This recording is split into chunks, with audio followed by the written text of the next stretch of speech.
Dengerin baik-baik, ada badai ekonomi yang wah nyaris sempurna lagi bergerak menuju Indonesia. Sekarang juga. Ini bukan lagi sekedar berita di TV ya.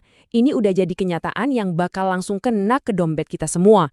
Jadi, pertanyaannya tuh bukan lagi jika terjadi, tapi seberapa dalam dampaknya ke kantong Anda dan saya.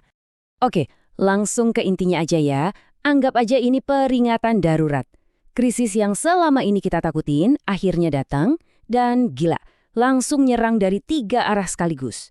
Ini adalah momen di mana setiap keputusan keuangan yang Anda ambil jadi super krusial.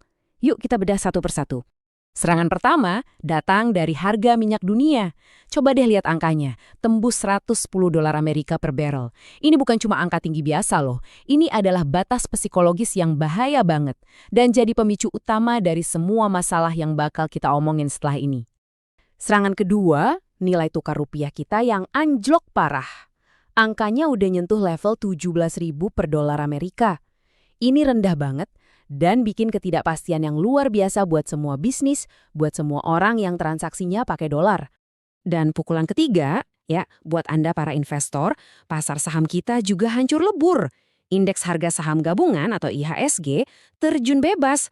Kombinasi 3 hal ini, minyak, rupiah, dan saham, itu udah jadi konfirmasi kalau kita sekarang lagi menghadapi krisis ekonomi skala penuh. Jadi, apa sih yang sebenarnya terjadi? Kok bisa 3 hantaman ini datangnya barengan? Yuk kita bedah akar masalahnya. Soalnya, kalau kita paham sebabnya, kita bisa lebih siap ngadepin apa yang bakal terjadi di depan. Nah, akar masalahnya itu berawal dari sini, Selat Hormuz. Coba bayangin ini kayak urat nadi energi dunia. Jalur sempit ini dilewatin sama sekitar 26% pasokan minyak mentah dan 20% gas alam cair global. Jadi kalau ada konflik geopolitik sedikit aja di sana, wah akibatnya pasokan energi dunia bisa langsung tercekit. Efek dominonya itu kira-kira begini. Konflik geopolitik bikin pasokan energi seret, yang otomatis langsung bikin harga minyak meroket. Nah, pas pasar lagi panik, semua investor lari ke dolar Amerika sebagai aset aman, makanya dolar jadi kuat banget. Hasilnya, ya rupiah dan pasar saham kita jadi korban, langsung anjlok.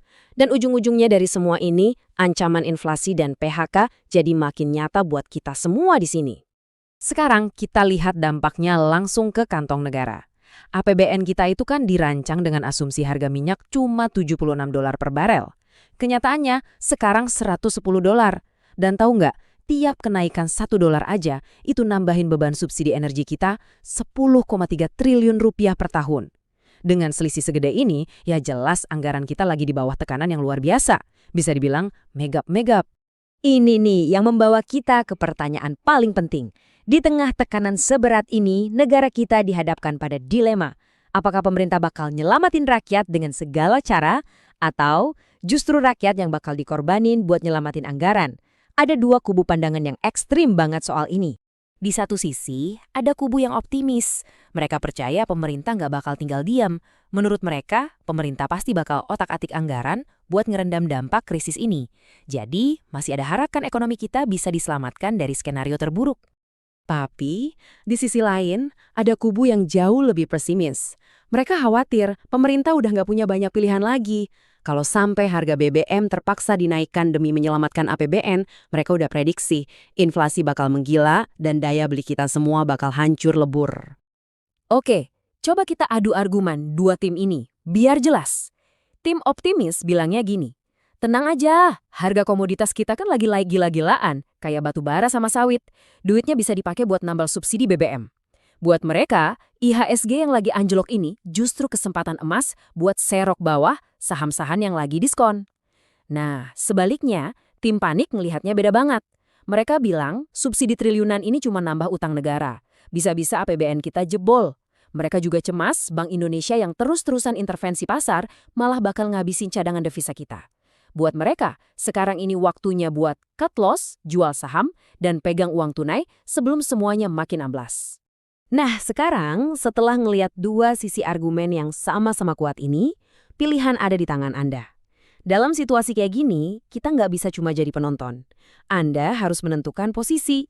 Jadi, sekarang giliran Anda. Di tengah badai ini, Anda ada di tim mana? Anda masuk tim optimis yang yakin pemerintah bakal nolong kita dan ini waktunya cari peluang. Atau Anda masuk tim panik yang percaya kita harus siap-siap buat skenario terburuk dan ngamanin aset sekarang juga. Pilihan Anda dan alasannya itu penting banget. Coba tulis argumen Anda di kolom komentar di bawah. Yuk kita diskusi.